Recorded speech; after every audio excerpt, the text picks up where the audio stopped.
আজকে আমি আপনাদের সঙ্গে শেয়ার করব কিভাবে ঝরঝরে ও সুস্বাদু পোলাও তৈরি করা যায়। প্রথমে চালটাকে আমি 20 মিনিটের মতো ভিজিয়ে রেখেছিলাম। জলটাকে ঝাড়িয়ে নেব ভালোভাবে, যাতে একটু না জল থাকে।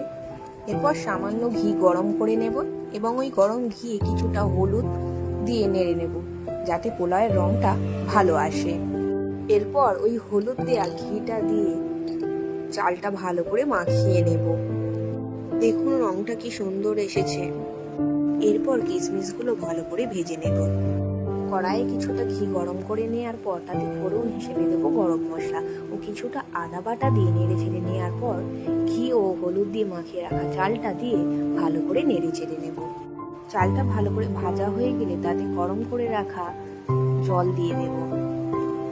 এতে দিয়ে দেবো কাজু কিশমিশ ভাজা, পরিমাণ মতো নুন, চিনি ও কাঁচা লঙ্কা দিয়ে